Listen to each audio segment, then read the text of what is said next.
Hi, everyone. Thanks for tuning in for my review of Married at First Sight, Season 14, Episode 4. All right, y'all, a lot happened in this episode, including the riff heard around the world. Okay, let's get right into it. Okay. Starting with Mark and Lindsay. The couples are waking up after their first night together. Then they go and meet each other's family.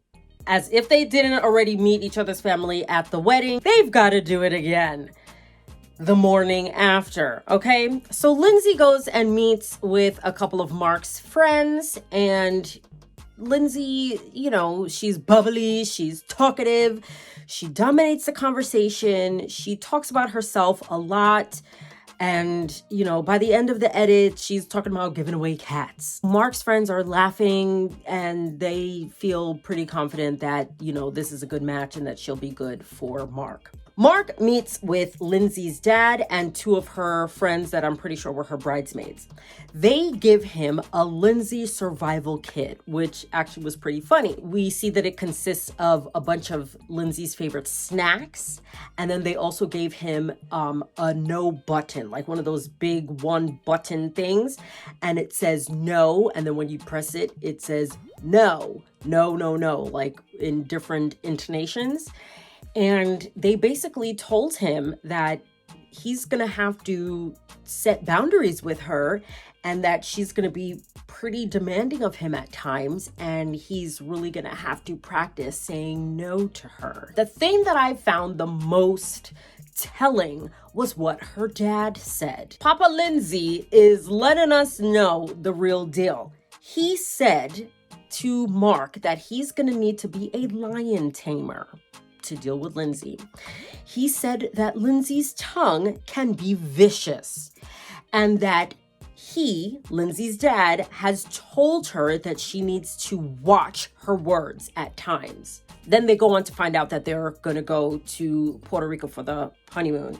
And Lindsay, lets Mark know that, she's traveled the world, she's been to many places, and she's particularly been to Puerto Rico many times. And it's revealed that Lindsay, quote unquote, knows the language. Then we have Noi and Steve. Noi's getting a little annoying to me because Noi is crying all the time. Noi met with Steve's parents and she just started crying when she told them that she was so moved with Steve for being willing to wear the pabiyang, the sash, the Laotian sash, during their wedding. She lost it.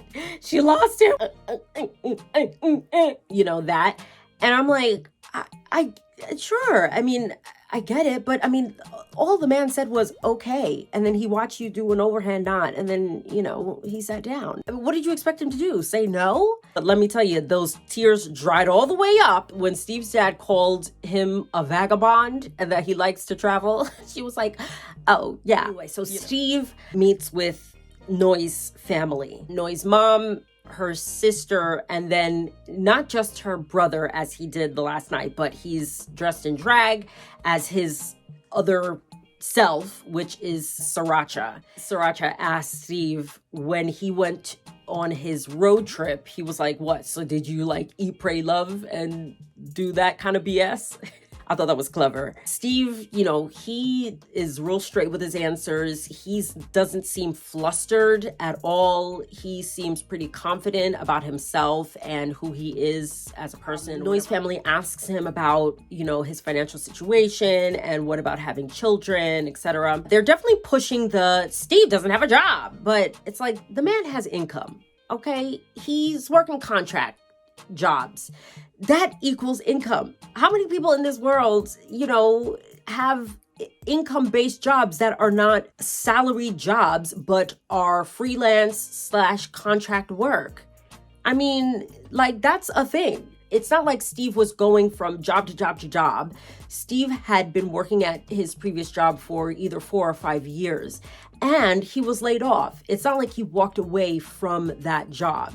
What he did was take this opportunity that the layoff gave him, and he decided to go on this road trip to, see what life could offer him. My thing is, what's your income like? Is it on par? Is it greater than than what your salary was? Maybe he's paying insurance out of pocket, but I would like to believe the man is doing okay. I think the biggest thing that would be of question would be, where does he want to live? The fact that Noi was dating people outside of the country. She was dating a man from UK. She was dating a man from Belgium. I imagine that Noi is okay living in a different place and potentially even a different country. If this is their biggest issue, I think that they're going to be fine. But they're just going to push a problematic narrative with this couple.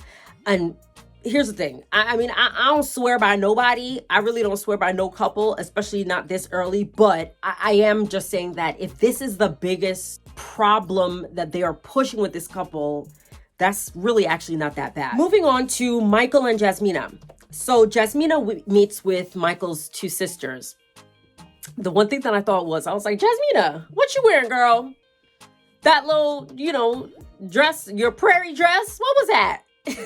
She meets with his two sisters, and the main thing that she walks away with from their meeting was his sisters telling her that Michael's perspective is that he assumes the worst in situations so that he is not disappointed. In Jasmina's personal interview, she's like, oh my gosh, she's concerned about this. I understand Michael. I do that in my personal life. I would hope that somebody would be willing in real life to understand, why does somebody kind of have that perspective in life? What has happened in your life that potentially has brought you to this place where you kind of assume the worst out of a situation so that you won't be disappointed? And the fact is, he's dealt with traumatic experiences. Michael meets with Jasmina's mom and sister and maybe a friend, who I'm not sure who that other person was. Jasmina's mom asks Michael if he has a marriage example to look towards and to look up to. And Michael said that he didn't. He said for one, his parents never married. And then of course, his parents have already passed. But he did say that when his mom was alive, and then his aunts who also raised him, he said that they raised him with good values and how to be just a good person in relationships. And he said that he believes that he can apply those skills to all relationships, including the marriage relationship. I thought his answer was really great.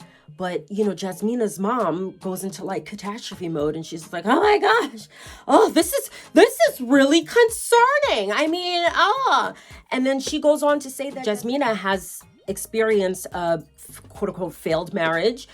And then she has experienced a successful marriage, which is, I guess, the marriage that she's currently in. So I guess as to say that Jasmina's in a better place than Michael, I just think it's unnecessary. For one, that this completely guarantees that Jasmina has so many skills over Michael. You don't know that?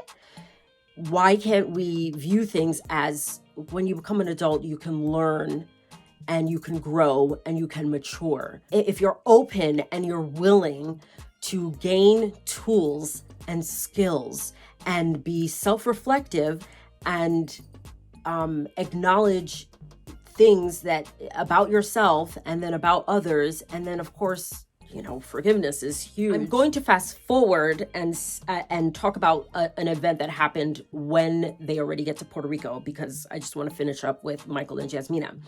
So the rift that heard around the world, this already happened, right? Jasmina and Michael get to their hotel room in Puerto Rico.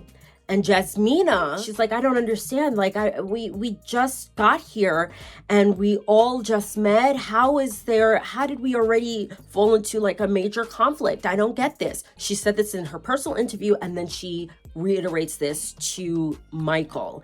And Michael just calmly, plainly says, yeah, well, anytime you get a group of people together who just met, don't know each other, he's like, there's bound to be some conflict.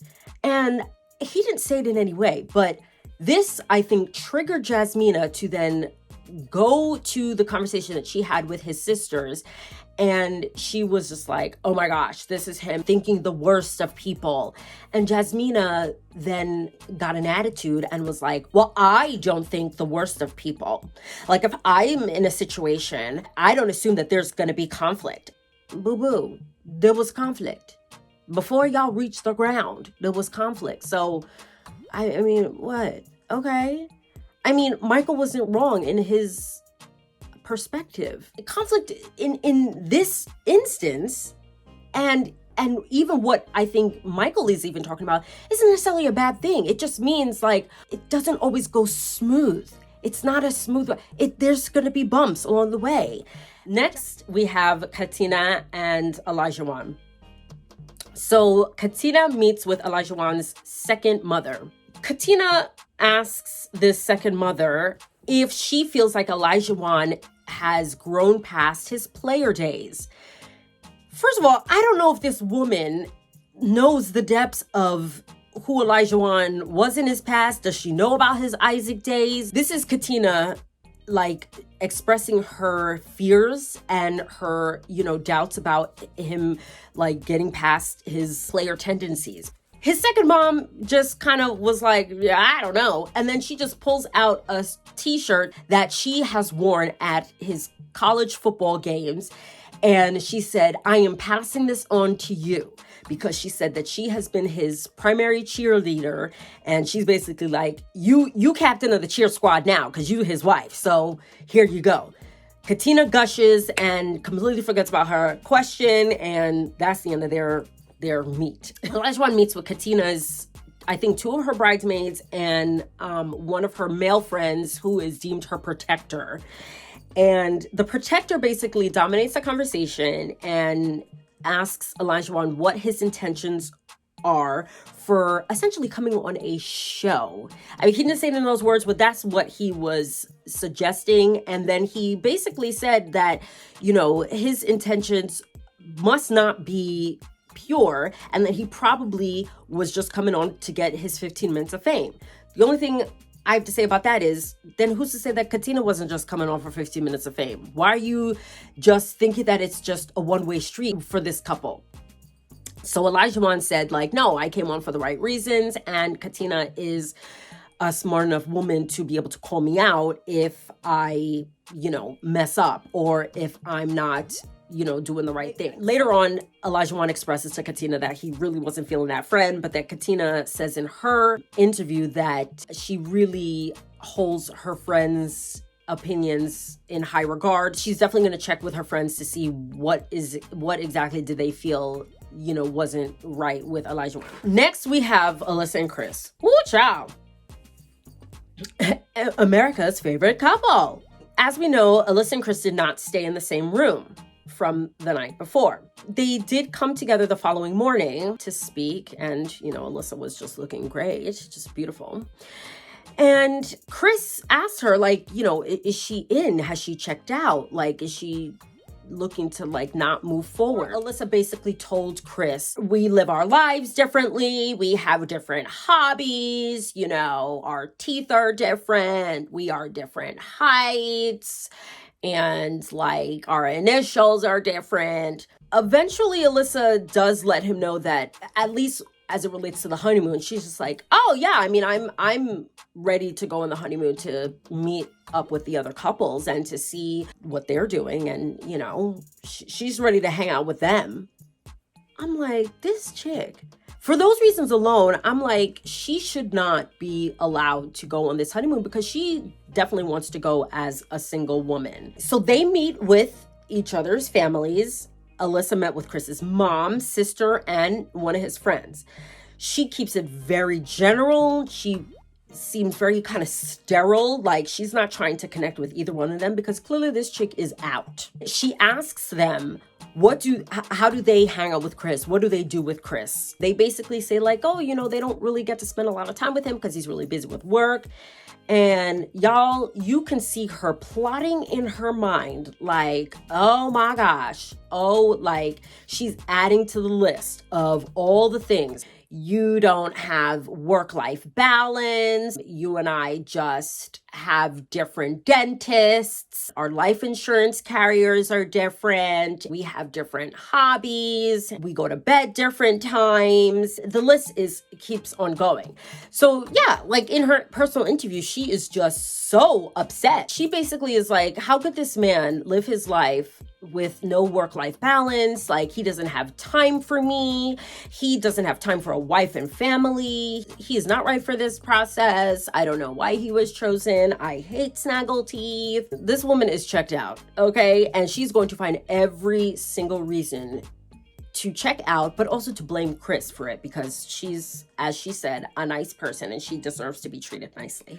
Chris meets with Alyssa's mom and friend, and he lets them know that Alyssa told him that she just wants to be friends. And Alyssa's mom is just, let me tell you, this woman likes Chris. She's like, I think that Chris is just the nicest person, and I think that he is perfect for Alyssa. Alyssa needs this kind of man. Alyssa's friend says that Alyssa can be very particular with guys, but she thinks that she's being rash with how she's dealing with Chris right now. Y'all, I don't think that she's friends with Alyssa right now, because when Alyssa watches this episode back and she sees that her friend calls her rash, what? Alyssa has cut that relationship off. Guaranteed. That ain't her friend no more. What? They get to Puerto Rico. She pays no attention to Chris. She passes Chris, in the airport. She's not talking to him. The other couples notice. When they get to the resort, they're all looking at the landscape. And of course, the couples are together looking at the landscape. The couples are together taking pictures. And it's not that they're not interacting with each other, but like, Alyssa is obviously not interacting with Chris at all, to the point that she even squeezed herself up on the seat cushions next to Michael and Jasmina instead of sitting next to Chris. Like, she wants nothing to do with this man. I wish that Chris would start treating her like the plague. She's being so mean. So mean. They do film a segment together, and I think it's only because the show is requiring them to do it. They film a segment, I believe, in Chris's room, and it comes out that Chris told her mom and friend that she just wants to be friends. She gets upset and says that he was being disrespectful when he did that. And she was like, I've only shown you respect this whole time. And then she also said that she has tried throughout this process. And I'm like, what process? It's been 24 hours and you spent none of that time with him except for at the wedding, which, what are we talking, 3 hours? You spent your night separately. And I'm guessing that you probably didn't even sit next to him on the plane. She's getting flustered. She starts listing again, like, we have different lifestyles. Our hobbies don't match. I don't like your shoes. She doesn't like his bedding. She doesn't like the way he makes up his bed. She doesn't like the layout of his apartment. She doesn't like his car. She doesn't like his general practitioner. She didn't like what he did for his 21st birthday. I mean, the list goes on. It's too much. And as I said, the girl needs to be voted off the island. Now, lastly, I'm going to talk about the actual conflict that happened on the show, right? Elijah once said the first thing that Lindsay said to him was that he looked good. I guess his appearance looked good, but he was wearing cheap sandals. Okay? Remember what Lindsay's dad said. Her words. Her words. Elijah Wan didn't respond to that. Then she apparently kept bothering him on the flight. Her and Mark were sitting behind Katina and Elijah Wan. And Mark the Shark corroborated the story on the after show, by the way, that she kept bugging him. And then when they land, I guess during the deplaning process, she says to Elijah Wan, hey, do you know any Spanish or do you speak any Spanish? And he says to her, oh, he knows a little bit, but he's not fluent. Okay. And she says, oh, well, he has to speak Spanish because this is the official language of the country. And this is, he needs to speak this to the natives of the land, etc., or whatever. So he responds like she needs to just worry about her own husband and just leave him alone and don't tell him what to speak, don't tell him what to do or whatever. And I guess Katina got involved as well.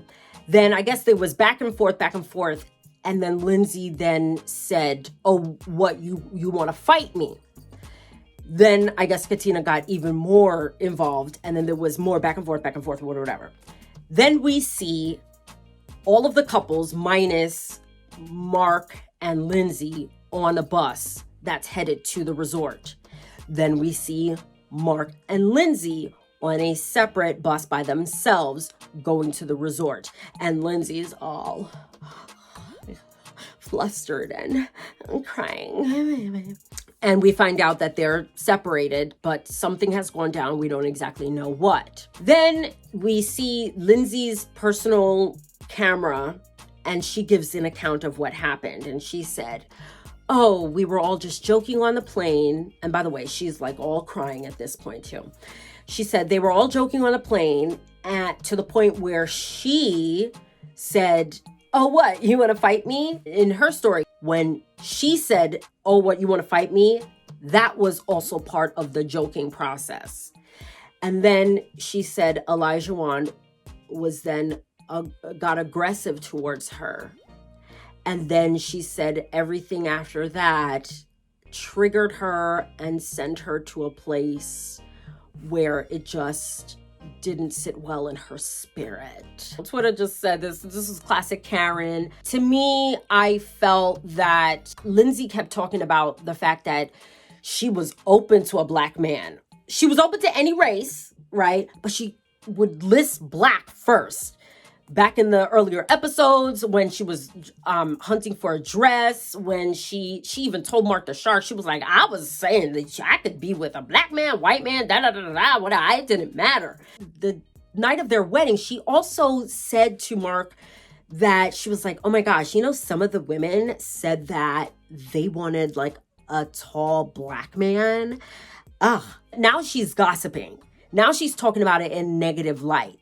And she told Mark that like, oh, but you're like, I've seen enough naked bodies that by the time you become 90 years old, everything goes south and it's not going to matter. I look for the character of the person or whatever. And I'm like, there's so much to unpack there. And now you find the need to gossip to your husband and be like, oh my gosh, can you believe that they said that they only wanted a black man? Why are you talking about that? Why are you talking about that?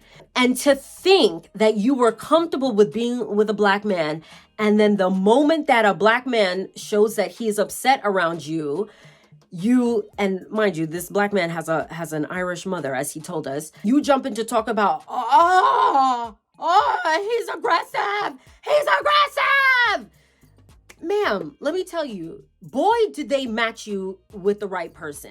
All the couples are meeting for drinks, minus Mark and Lindsay. But Mark does come down at one point, obviously to clean up Lindsay's mess, to hopefully, seek for a truce. Elijah, being willing to be peaceful, also was open for that. And he was like, oh, Mark, me and Mark are cool, whatever. We can squash it. He even said that he wasn't looking for an apology from Lindsay, but, he was done with it. Katina, on the other hand, she was like, she needs to keep away from me. I don't want to be around her, whatever. Here's the thing I'm going to say. It's been a couple of seasons, I think since season 9, Charlotte, that they've forced the couples to go to the same location.